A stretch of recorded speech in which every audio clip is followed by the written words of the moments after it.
về phục hình và đồng thời làm implant thì chúng ta sẽ phải bắt buộc thực hiện kỹ thuật nâng xoang và tìm hiểu kỹ thuật nâng xoang, đúng không ạ? Let's say that we have encountered sinus looking like that. Có thể chúng ta đâu đó trong hành trình thực hiện công việc của mình đã từng gặp những ca lâm sàng mà có cái sàn xoang, tình trạng xoang như thế này. So we have to do something about it. Thế thì bắt buộc là phải có những cái xử lý phù hợp. Doctors, I want to ask you, how would you overcome such thin residual bone under the sinus? Như vậy trong những ca mà cái xương sàn xoang còn lại rất ít, rất mỏng như thế này thì chúng ta sẽ xử lý như thế nào? What approach would you take? Chúng ta sẽ thực hiện cái kỹ thuật nào? In a thinner residual bone like that. Trong trường hợp các ca bệnh nhân có cái xương sàn xoang còn lại rất ít, nghĩa là cái nền nó mỏng như thế này, chúng ta thực hiện kỹ thuật như thế nào ạ? Có ai trả lời không ạ? Would you take lateral approach or the crestal approach? Mình sẽ chọn phương pháp là nâng xoang kín hay là nâng xoang hở hay kín ạ? In a thin residual. There was an answer I heard. There was with the thin residual, they would use the lateral approach. Thank you, doctor, for whoever answered me. Thank you very much. Vâng, cảm ơn câu trả lời của các bác là lúc nãy vừa nói. Yes, we would take the lateral approach. The thinner the bone is under the maxillary sinus, we would go for the lateral approach, right? Chắc chắn rồi. Thông thường chúng ta thấy nếu như mà cái xương sàn xoang nó còn mỏng như vậy thì chúng ta chắc chắn là chọn cái phương pháp nâng xoang hở hoặc là từ bên cửa sổ bên. Because in the lateral approach, it is more predictable, and the dentist, as a surgeon, I have more control over the situation. I look at the surgical site, and I really everything is under my control, right? Và thực ra khi mà dùng cái kỹ thuật nâng xoang hở đó mà thì thứ nhất là chúng ta dễ tiên đoán được cái tình trạng cái kết quả. Cái thứ hai nữa là chúng ta khi mà đánh giá phẫu trường thì chúng ta sẽ có được nhiều kiểm soát trên thao tác hơn. That's why the conventional crestal approach, sometimes we call it the blind technique, right? Như vậy thì đôi lúc với những cái phương pháp nâng xoang kín mà theo cái phương thức truyền thống đúng không ạ? Chúng ta hay gọi nó là một cái phương thức nâng xoang mù, nghĩa là blind, là không nhìn thấy được. Because in crestal approach, you don't really know what is going on inside the sinus. It's not clear. You don't have 100% control there, right? Bởi vì với phương pháp nâng xoang kín truyền thống thì chúng ta sẽ không có nhìn thấy được bên trong xoang và cũng không thể nào kiểm soát 100% được. So as a practitioner, if you can choose between the two, which one do you have more control? Which one is really the situation depends on you? Which one can you really, for the lack of better words, under your control better? Và như vậy thì với những cái tình huống ca lâm sàng mà với cái xương sàn xoang còn ít như vậy thì chúng ta với kinh nghiệm của mình thì mình sẽ chọn cái phương thức nào cho chúng ta cái sự kiểm soát nhiều hơn và chúng ta sẽ hoàn toàn gần như là hoàn toàn mình coi như là nắm được tất cả các cái thông số và hiểu được các cái ca đó để thực hiện thao tác. It's the lateral, right? Và như câu trả lời lúc nãy là cái phương pháp hoặc kỹ thuật nâng xoang hở, đúng không ạ? So what we're going to do is we are going to take the lateral approach. Như vậy thì chúng tôi sẽ chia sẻ về cái phương thức kỹ thuật nâng xoang hở. But I'm just going to move that location from lateral to crestal. Nhưng mà tôi sẽ nghĩa là với cái phương thức, nghĩa là cái thao tác, cái quy trình thì theo cái phương thức là nâng xoang hở, nhưng mà cái vị trí để mà mở để chúng ta sẽ chọn và dịch chuyển sang cái vị trí theo cái phương pháp của nâng xoang kín. So you're going to still have that direct control over the membrane. You are really, everything is under your control, like lateral. Just the location is now here in the crest. Và như vậy chúng ta vẫn sẽ nâng xoang hở, nghĩa là cái kỹ thuật thì vẫn là nâng xoang hở để có thể kiểm soát trực tiếp trên cái cái màng xoang, nhưng với cái vị trí thì bây giờ chúng ta sẽ bắt đầu đi vào và đi lên bằng cách là ở cái vị trí của phương pháp nâng xoang kín. So how are we going to do that? In order to, we're actually lifting the sinus membrane, right? Như vậy thì chúng ta sẽ phải nâng màng xoang, đúng không ạ? So in order to work with the sinus membrane, we need to know about the sinus membrane first. Như vậy chúng ta giống như là đi ra trận thì biết mình biết ta trong trận trăm thắng, đúng không ạ? Như vậy chúng ta muốn nâng được màng xoang thì phải hiểu và biết được màng xoang. So here is the histology of the sinus membrane, synovial membrane. Đây là cái thiết kế mô học của màng xoang, thì chắc là tôi có nên đi qua cái chi tiết này không cần. I know that usually in our sinus, in any dentistry sinus lifting techniques, we were told that this sinus membrane, synovial membrane, is the mucous membrane, right? Và tôi cũng thấy là trong các trường đào tạo về nha khoa thì chúng ta cũng thường được nghe chia sẻ rằng với bất kỳ một cái kỹ thuật nâng xoang nào thì thực ra màng xoang nó là màng nhầy, đúng không ạ? That we have to give special care and special attention to this membrane because it is a very weak mucous membrane. Và chúng ta cần phải chăm sóc rất là đặc biệt, cũng như là cái thao tác phải rất là nhẹ nhàng và lưu ý tới cái màng xoang, tại vì đây là một cái niêm mạc, cái màng nhầy nó khá là mỏng manh. Yes, it is a mucous membrane. You see that it has the PSCC layer, the mucous gland and everything on top. Chúng ta thấy ở khu vực này là có cái màng nhầy, đúng không ạ? But that's only true if we approach this membrane from the ostium. Nhưng mà nó chúng ta chỉ tiếp cận được khi chúng ta chỉ chạm đến cái lớp này khi mà chúng ta tiếp cận từ cái ostium, em tìm cái từ này. If we look at it from here. Trong xương sang cạnh mũi. Thank you. If we look at it from here, it is yes, mucous membrane. Nếu chúng ta nhìn từ phía mũi của chúng ta để tiếp cận đỉnh, chúng ta sẽ thấy nó là một cái màng nhầy. But if we look at it from here, intraorally. Nhưng mà nếu như mà nhìn và tiếp cận từ bên trong khoang miệng đi lên, it is the periosteum layer that is covering the floor of the maxillary sinus. Và như vậy thì thật ra nó chính là cái màng xương, nghĩa là màng xương đang bao phủ. And here's an important property characteristic of the periosteum, which is it has some amount of the tensile force that it has. It is weakly attached, and its tensile force, its toughness, it still has some amount of toughness to it. Và thực ra với cái màng xương ở đây thì nó vẫn còn dính vào một chút vào cái mô mềm, nên là nó vẫn có một cái lực kéo, lực cách dính, lực kéo nhất định. And because it has some amount of tensile force, some amount of toughness, only if we can safely detach this membrane from the floor, we can lift it with the right control. Bởi vì cái lực kết dính, cái lực kéo này nó vẫn còn ở đó, dính vào cái màng xoang, nên là để tách cái màng xoang ra khỏi sàn xoang thì từ đó chúng ta phải làm sao đó xoay quanh cái thao tác cái lực kéo này để có thể tách được cái màng xoang ra khỏi cái sàn xoang. And this Schneiderlin membrane, when we approach it intraorally, yes, it is a periosteum. However, it is a little bit different from regular periosteums that we have intraorally, other periosteum.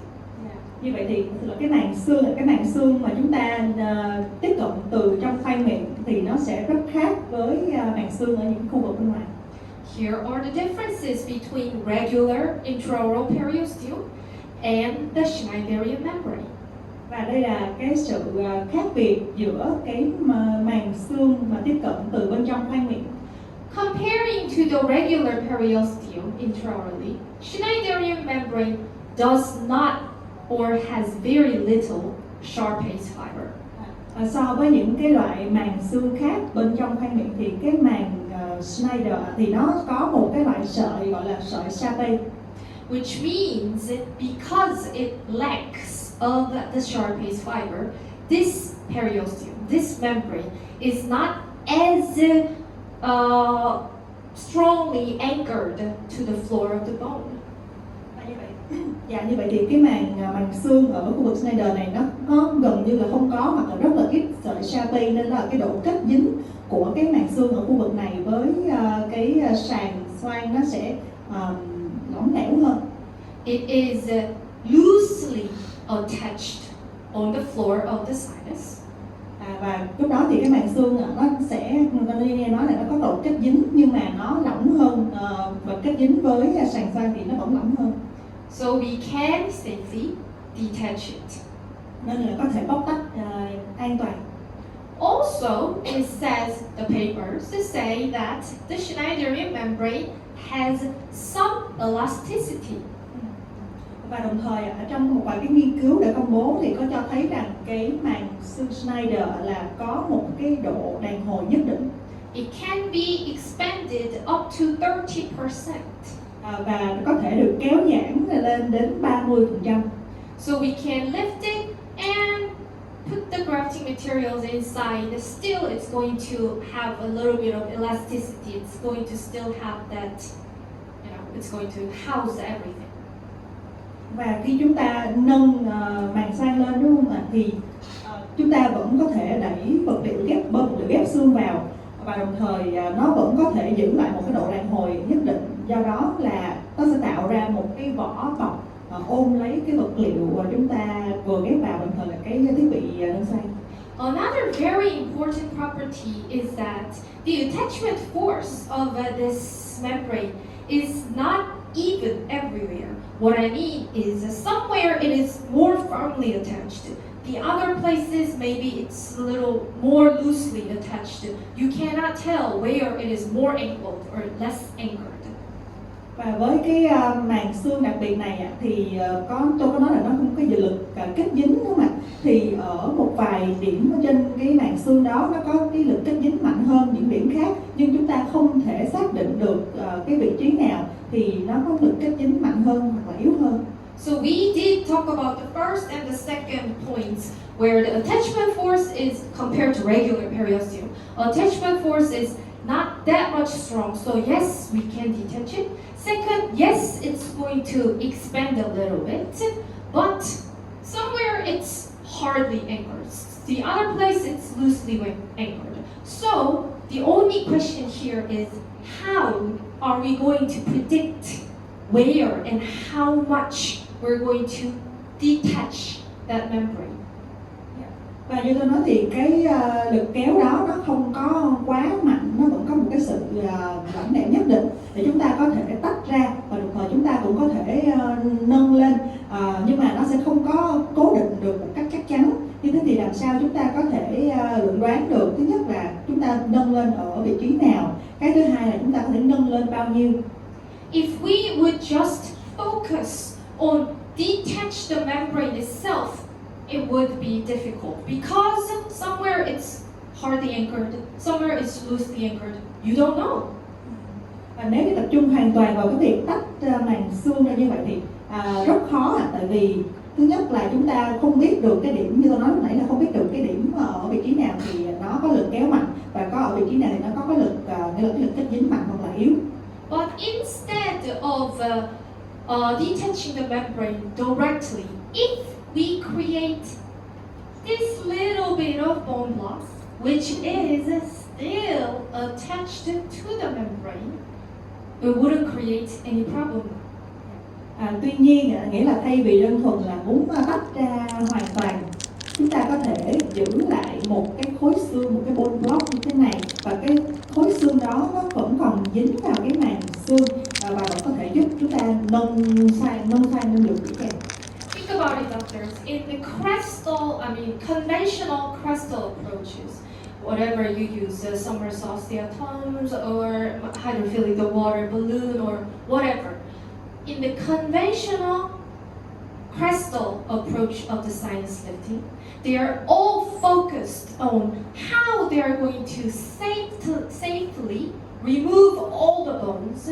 After removing all the bones, they are using some type of instrument to now detach the membrane, right? Và như vậy thì với cái phương pháp nâng xào xoang kín truyền thống, đúng không ạ? Dù cho là nâng bằng thủy lực hoặc nâng bằng ống đi nữa thì bất kỳ một cái phương pháp nào đều chú trọng vào cái việc làm sao để mà có thể tách hoàn toàn các cái xương ra khỏi khu vực này, và sau đó là dùng một cái khí cụ để có thể tách màng xương. But because it is crystal approach, you cannot see where you are detaching and how much it is, how firmly it is attached to the floor. So there is no telling of controlling this membrane conventional crystal way. Và với cái phương pháp nâng xoang kín truyền thống đó thì chúng ta sẽ không biết được là cái vị trí ở như thế nào, ở vị trí nào là phù hợp, đồng thời là cũng không biết được là cái màng xương nó có độ kết dính chặt như thế nào với sàn xoang. Thì như vậy chúng ta không thể kiểm soát được cái thao tác của mình. So instead, what we suggest is, instead of removing everything, I'm going to leave that little bone block still attached to the membrane. Now I'm only going to control this bone block. Then because they are attached still together, now by controlling this bone block, my membrane is controlled 100% by me too. Và như vậy thì chúng tôi có một cái phương pháp, cái phương thức là chúng tôi sẽ giữ lại một cái khối xương, như chúng ta thấy ở trên hình này đây, thì cái khối xương này nó vẫn còn dính đến màng xoang, đúng không ạ? Nó vẫn còn có sự kết dính. Do đó chúng ta thay vì kiểm soát màng xoang thì chúng ta sẽ kiểm soát cái khối xương này, và bất kỳ lúc nào chúng ta nâng cái khối xương này hoặc là di chuyển vân vân thì cái màng xoang nó vẫn còn dính đến khối xương đó và chúng ta có thể nâng lên được. So by directly holding that little piece of bone block, essentially I have a direct control over my membrane too. Và bằng cách kiểm soát trực tiếp cái khối xương đó, vì nó vẫn còn kết dính với màng xoang, thì tôi cũng có thể kiểm soát trực tiếp màng xoang. So my only question is then, how are we going to create that little bone block, right? Dạ, như vậy thì câu hỏi tiếp theo là làm sao chúng ta tạo được cái khối xương đó? That's why we have two different sinus lifting techniques. Đó là lý do vì sao chúng tôi có hai kỹ thuật nâng xoang khác nhau như thế này. Depending on the shape of the bone block that we create with appropriate instrument. Tùy vào cái hình thức của cái khối xương mà chúng ta quyết định sẽ tạo ra thì sẽ có hai cái thiết bị tương ứng. My first one, as you can see, it creates that flat shape of the bone block. Với cái kỹ thuật CNC này, chúng ta sẽ tạo ra một cái khối xương có hình chữ nhật và nó phẳng. Which is, as you can see, comparing the two pictures, this is slightly more stable bone block than the other. Và bởi vì cái hình thái của khối xương nó khác nhau như vậy thì bên cái kỹ thuật CNC, cái khối xương phẳng như thế nhìn có vẻ cố định, ổn định hơn. So we are going to use this technique when we need more control, which is when the residual bone is thinner. Và như vậy thì khi trường hợp ca lâm sàng hoặc bệnh nhân nào mà có cái xương sàn còn ít hoặc là còn mỏng quá thì chúng ta sẽ dùng cái kỹ thuật CNC này để tạo sự ổn định. Whereas the other technique, the shape of the bone block we create is little less stable than that one. Looks different. So we're going to use that technique for when we have more residual bone under the sides. Và với cái kỹ thuật BEB ở bên trái này thì chúng ta thấy cái hình của khối xương nó cũng rất khác, nhìn có vẻ là nó sẽ không có cái độ ổn định bằng cái kỹ thuật CNC. Thì chúng ta sẽ dùng cái phương pháp BEB này cho bệnh nhân mà có cái xương sàn nó dày hơn. So the first one, holding the entire bone block, is called the CMC technique.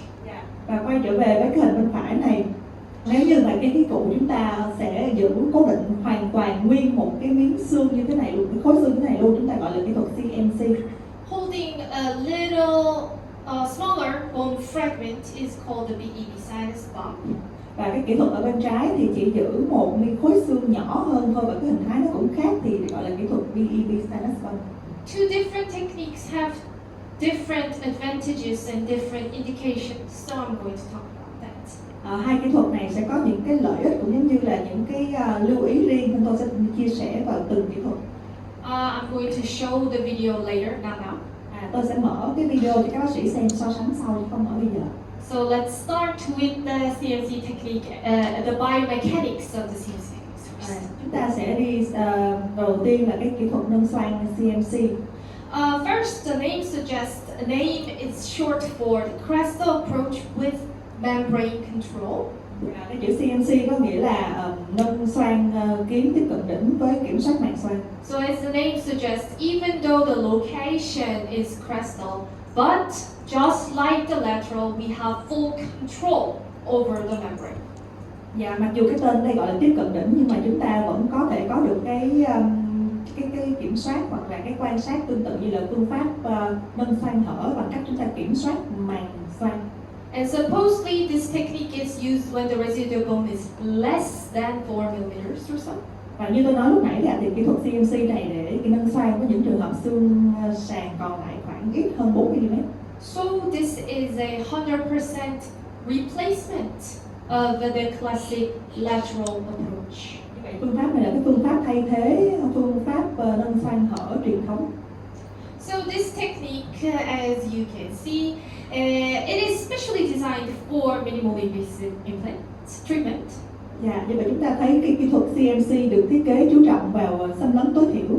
So where you would have done lateral window, instead of lateral, we can choose the CNC technique. Và với những ca nào mà chúng ta muốn thực hiện kỹ thuật nâng xoang cơ sổ bên thì chúng ta cũng có thể chọn cái biện pháp thay thế để xâm lấn tối thiểu thôi, là cái kỹ thuật CNC này. And we have the full control over the membrane. We lift it just in the exact location and angulation and amount that I want. Và chúng ta có thể kiểm soát hoàn toàn cái việc nâng màng xoang. Thứ nhất là đúng cái vị trí, thứ hai là đúng góc, thứ ba là đúng cái độ nâng mà theo ý của chúng ta. So I don't know if you can really see it, but this right here, this thin line was the original residual bone, but we were still able to put the grafting material in that exact location, exact amount I want. Không biết là các bác sĩ có thể nhìn thấy được cái đường viền võng xuống mà nó mỏng hay là mỏng không ạ? Thì đấy chính là cái xương sàn xoang ban đầu mà chúng tôi thực hiện, và ở cái hình ở phía trên bao bọc lấy cái implant thì nó chính là cái vật liệu ghép xương mà chúng tôi đã đặt vào đây rồi nè. Just exactly enough to cover my implant fixture. Rồi chúng tôi cũng nhồi cái vật liệu ghép xương vào vừa đủ để mà bao phủ được cái fixture của cái implant. And obviously we're going to use the grafting material most likely because the residual bone is thinner, you're lifting more, so it's advisable to use grafting material. Và bởi vì lúc này là cái xương sàn xoang nó còn rất là mỏng đúng không ạ? Và như vậy thì khi mà chúng ta nâng màng xoang lên thì chúng ta cần phải nhồi vật liệu ghép xương vào để đảm bảo sự ổn định. But even then, not much. Just 0.03 cc per millimeter that you elevate. Và cũng không có cần phải nhồi nhiều, chỉ cần con số là 0.03 cc trên 1 mm nâng. This is just a recommendation. It's not a must. Just a recommendation. Đây chỉ là cái khuyến nghị từ kỹ thuật của chúng tôi thôi, chứ không phải là một cái điều kiện bắt buộc. But the point that we're trying to make here is that you would use a lot less amount of the grafting material than you would in the lateral window. Nhưng mà với cái phương pháp này thì chúng ta sẽ dùng ít vật liệu ghép xương hơn so với cái phương pháp nâng xoang hở truyền thống, đúng không ạ? As a matter of fact, we have found the result that using the less grafting material is actually more favorable for new bone to create because between the grafting materials there are more spaces and more blood supply, more capillaries can make between those spaces, so new bone is better made. Và như vậy chúng tôi cũng thấy là với cái phương thức này thì sẽ ít vật liệu ghép xương hơn để cho cái xương mới có thể hình thành. Tại vì là nó sẽ có con như nhau như vật liệu ghép xương thì nó sẽ có nhiều cái khoảng trống và nó cần cấp máu, rồi đồng thời sẽ cần hình thành những cái mao mạch mới, do đó là ít vật liệu ghép xương thì cái xương mới nó hình thành tốt hơn. So then let's see what we do. Chúng ta hãy xem cần phải làm gì. This is a magic science lifter. This instrument is what we use to have a CMC technique. Đây là cái bộ nâng xoang gọi là Magic Sinus Lifter mà chúng tôi sử dụng dành riêng cho kỹ thuật CNC. This is a hand lever connected instrument. We connect it to the hand lever. We're going to use the mallet. Chúng tôi sẽ kết nối cái cụ Magic Sinus Lifter này với lại cái tay cầm của máy, và sau đó là chúng ta sẽ dùng cái búa để gõ. But its design is very logically designed. Tuy nhiên cái cụ này sẽ được thiết kế rất là đặc biệt và đi theo một cái logic. First, it has 3mm depth hole inside. It has a hole here. Chúng ta thấy ở ngay cái điểm này nó có một cái lỗ hổng độ sâu là 3mm. That hole is going to work as like a handle. That much of the bone will be captured, trapped inside this hole, and that is what we are actually holding and controlling. Và cái lỗ hổng này chính là để chứa cái khối xương mà chúng ta dự định sẽ nâng lên á. Thì khi mà chúng ta đưa cái thiết bị cái cụ này vào, chúng ta sẽ có cái khối xương ở trên và nó nằm lọt vào trong nó nằm ở trong cái lỗ hổng này. Thì từ đó chúng ta có thể di chuyển hoặc là chúng ta có thể giữ được khối xương ở trong cái lỗ hổng này. And it has triangular blades on two sides. Và ở hai bên cạnh của cái thiết cụ nâng xoang này cũng có hai cái lưỡi cắt. This one will work as like a brake to control your speed. Hai cái lưỡi cắt này nó có cơ chế hoạt động giống như là cái phanh xe là chúng ta có thể kiểm soát được tốc độ. You would think that if there is no blade, if it was just a circular thing, then a little hard tapping, it's going to go in, so fast. Tại vì chúng ta hình dung nếu như mà không có hai cái lưỡi cắt hai bên này như là hai cái phanh xe đúng không ạ? Thì chỉ đơn thuần là một cái trụ hình tròn trơn thôi. Chúng ta dùng búa gõ một phát là nó đi vào rất là nhanh. But with that, it's gonna work as like a brake. It's gonna control your speed. Thì như tôi nói lúc nãy thì hai cái cắt này như là cái phanh xe vậy.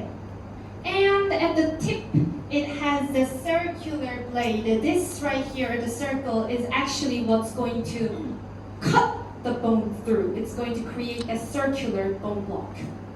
Và ở cái chóp của cái cụ nâng xoang thì chúng ta thấy nó cũng là một cái lưỡi cắt. Thì cái lưỡi cắt này hình tròn để có thể cắt xuyên qua cái lớp xương sàn và đồng thời giữ lại cái khối xương ở trong cái lỗ hổng đó và nó tạo thành một cái khối xương hình tròn.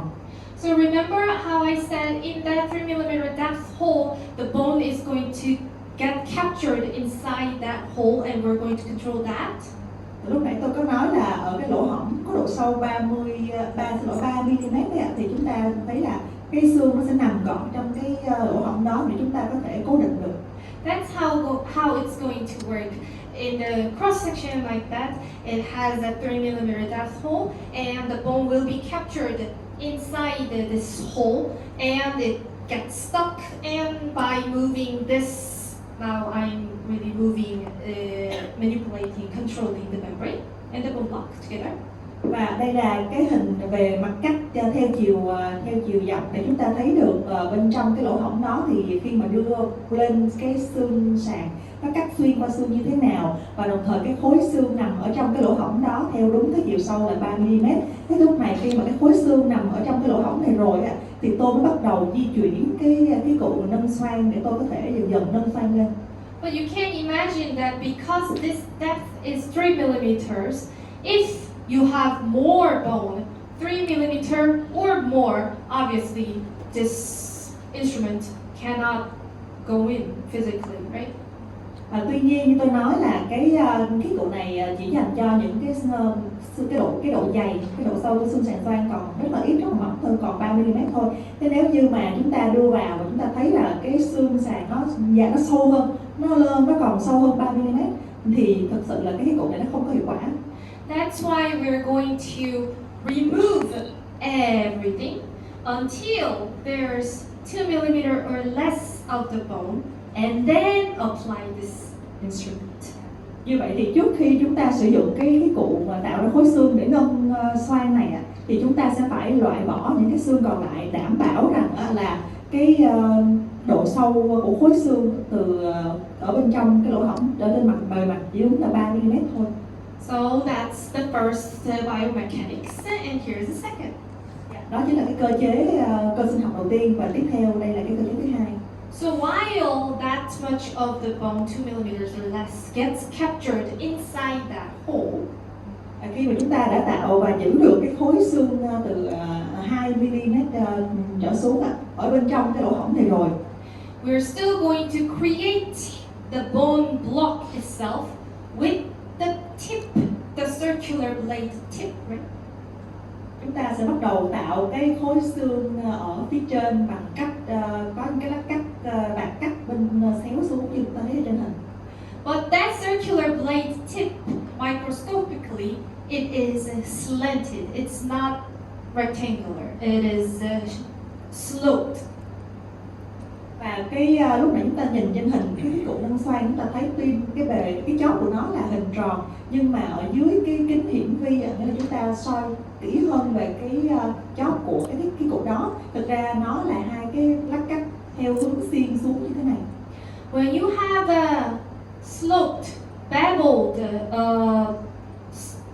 surface like this is just law of physics, how the vectors work. If we have perpendicular vectors, we're going to have 45 degrees diagonal vectors as an end result, right? Và như vậy chúng ta thấy thực ra cái lát cắt như thế này nó cũng là một cái dựa vào một cái nguyên lý, một lý thuyết vật lý. Chúng ta có các cái vector đi theo nhiều hướng khác nhau, thì khi mà có một cái đường vuông góc thì sẽ có cái đường cắt nói chung là vào khoảng 45 độ. So we're going to have the force working in that FC direction, breaking the bone in that shape. Và bởi vì cái vuông góc và cái luật của vật lý như thế, chúng ta thấy khi mà chúng ta nâng cái khí cụ này đi vào xương thì nó sẽ tạo ra cái lực tản ra về góc 45 độ, bắt đầu hình thành cái việc cắt cái xương để tạo ra cái khối xương ở trên. What does it mean? It means that the bone block that you create with this instrument, its diameter, it's always bigger than the instrument diameter. Có nghĩa là khi chúng ta đã đưa cái cụ này vào và bắt đầu cắt cái xương để có thể hình thành cái khối xương ở trên thì cái đường kính của cái khối xương ở trên lúc nào nó cũng sẽ lớn hơn đường kính của cái cụ ở dưới. Like the picture you see, it has that what do you call it? Inverted shape that my tip of the instrument will always be smaller than the diameter of the bone block that I create.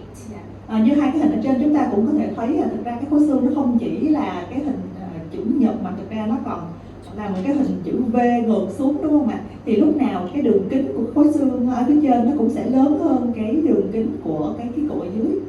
So my instrument blade tip will never touch the membrane directly. There's always going to be instrument, bone block, and the membrane. Và thiết kế như vậy nó có một cái nguyên do để đảm bảo rằng cái lưỡi dao ở trên chóp của cái cụ nó sẽ không có chạm vào cái màng xoang ở trên. Thì đi theo một cái thứ tự là cái khí cụ, xong rồi tới cái khối xương và mới tới cái màng xoang. Okay. Yeah. Okay. And lastly, it looks, I don't like that.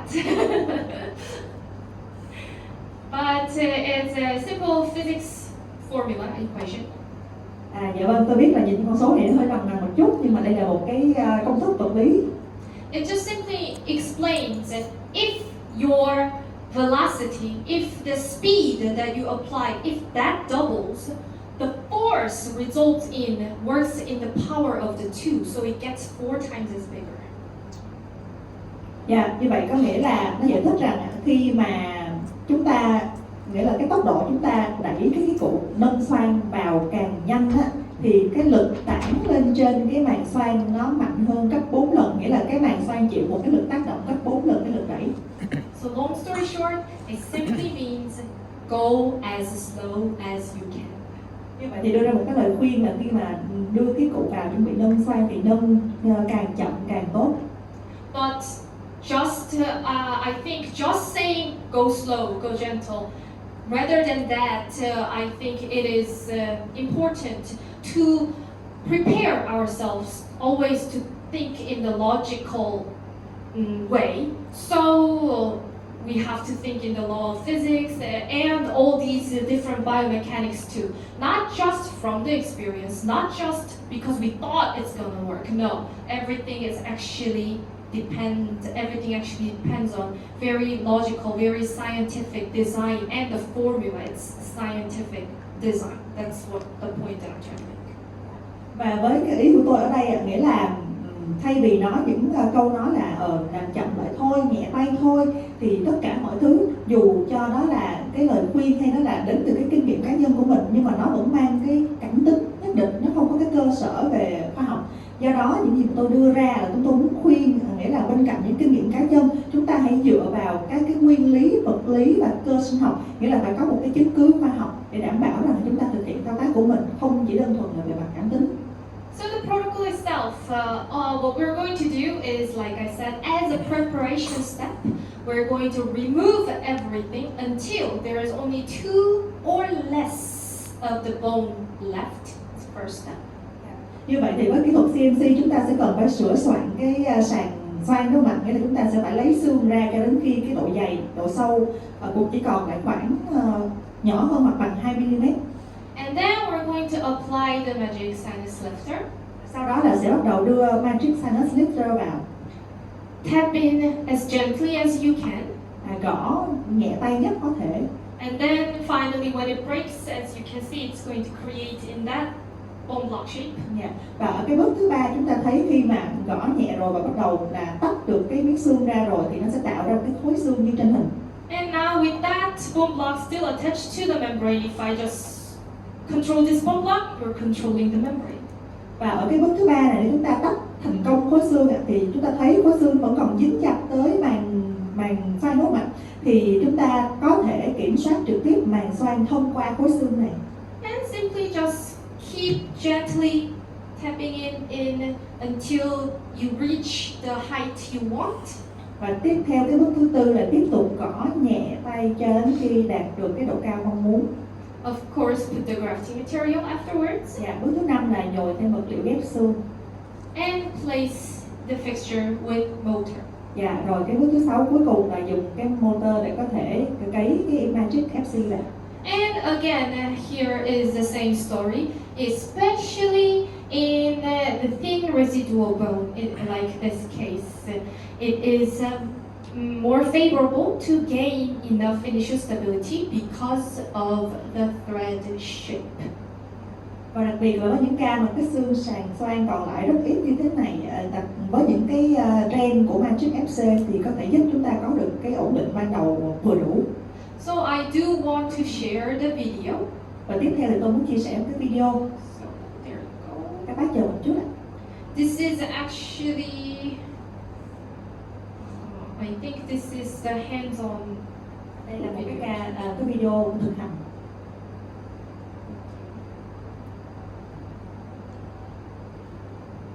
Alright, so the residual bone, like it said, it was only 2 millimeters. Như vậy chúng ta thấy xương còn lại ít hơn hoặc là bằng 2 mm.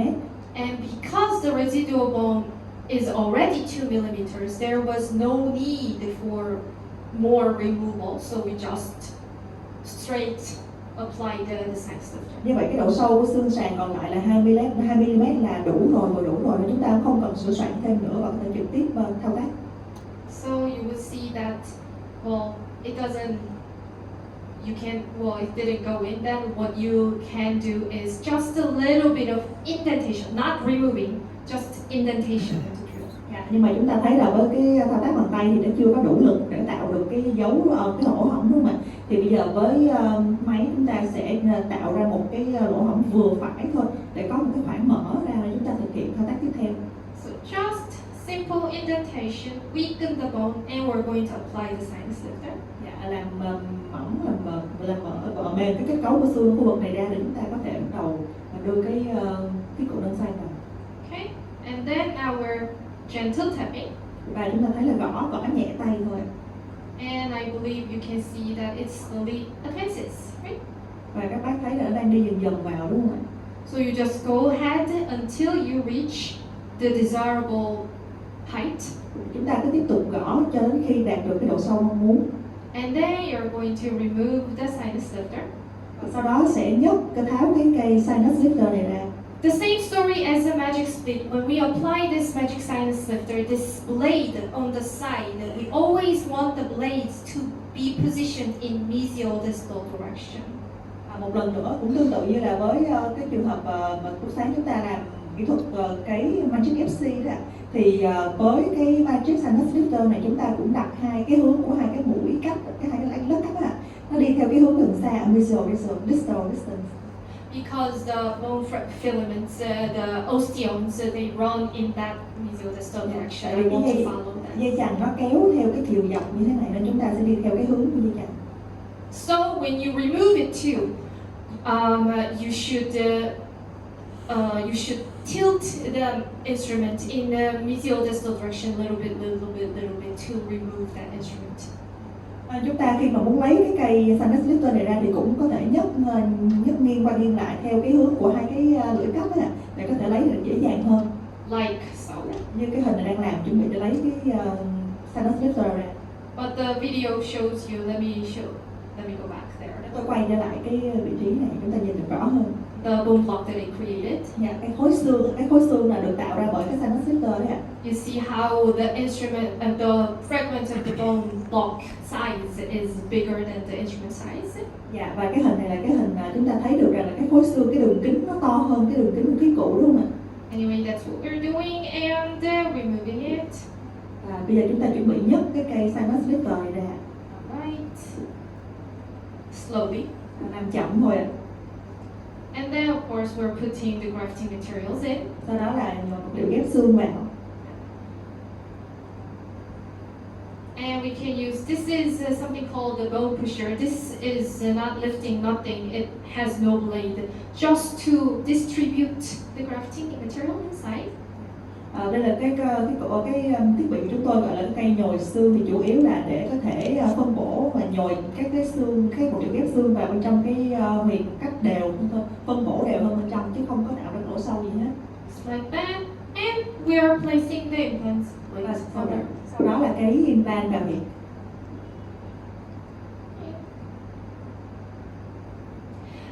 Here is exactly the same thing.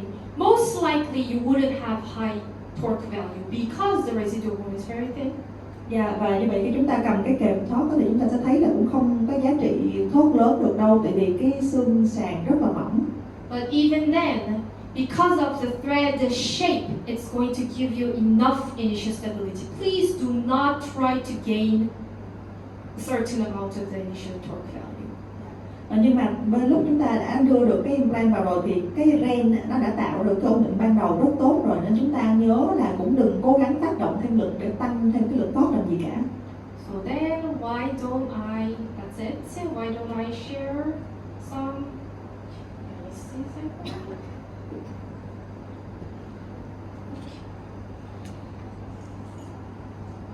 are you okay? Okay. We watched the video and I'm going to share the case. Chúng ta đã xem xong video rồi, bây giờ sẽ là một vài ca lâm sàng. This here is actually magic core case, but I want you to focus on how the thin thread is gaining initial stability, and also the CMC sinus lifting technique itself, because technique is the same in either of the fixtures. So I want you to focus on thread design and the technique itself. Và thực ra đây là một cái implant Magic Core, nhưng mà với Magic Core hay Magic FC thì cái thiết kế của ren và cái kỹ thuật cũng là CNC thôi. So it's in the 16 area, the most posterior one, where the residual bone is very thin, like a motor or something. Và vị trí răng 16 này chúng ta thấy là cái xương sàn còn lại rất là mỏng, đúng không ạ? So because it is magic core, we did everything flatless, but the technique itself is still the same. Bởi vì chúng tôi dùng cái trụ Magical nên là không có cần lật vạt, nhưng mà thực ra cái quy trình thì vẫn là CNC. I'm sorry, I have Koreans there. I thought I changed everything, but okay. Xin lỗi, tôi bị sót mất cái dòng này, tôi nhớ là tôi dịch tiếng Anh rồi, không biết tại sao còn tiếng Anh tiếng Hàn ở đây. With the GPS system, we could use the GPS, but obviously in that case, thin residual bones, so you don't want to place the landmark there. We don't want to drill there. So, what do you call it? The endo file is good. Như vậy thì chúng ta cũng có thể dùng cái bộ GPS để cố định tìm hoặc là tìm cái vị trí, cố định vị trí ở đây, nhưng mà bởi vì là cái xương sàn còn quá mỏng thì chúng ta không thể khoan được, đúng không ạ? Nên là thực ra với cái vị trí như thế này để chụp lên được CBCT thì chỉ cần cắm cái trong nội nha là được rồi. And we remove the soft tissue only. Chúng tôi cũng tháo tách cái mô mềm ra. Because again, the residual bone was already thin. I didn't remove any extra residual bone, so just the soft tissue. Yeah. Như vậy thì tôi cũng không có muốn coi như là nạo thêm xương hay là cắt thêm xương gì nữa, tại vì cái xương còn lại rất là ít rồi, nên chủ yếu là để cắt mô thôi. And then apply the sinus lifter. Sau đó là dùng cái thí cụ nâng xoang Until however much you want to go. và tiếp tục nâng đến đúng cái độ cao mà mong muốn. And put the grafting materials. Rồi sau đó bơm cái vật liệu như ghép xương vào. And place the implant with motor. Và dùng máy để bắt đầu cắm implant vào cái huyệt xương. And again, initial stability is going to be checked with the cotton plier, not with the torque gun.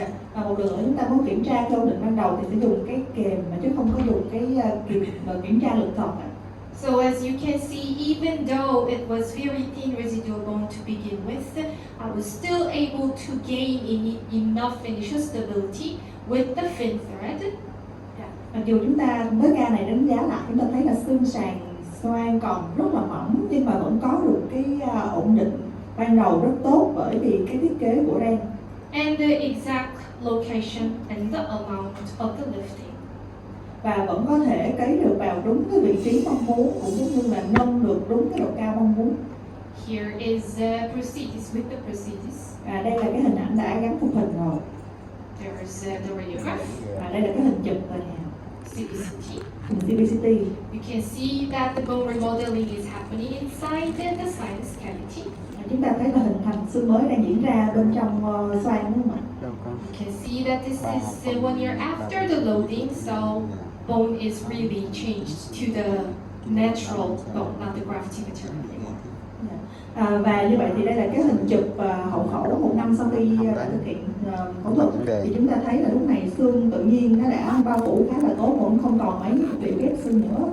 But the same technique and the fin thread is applied in this case.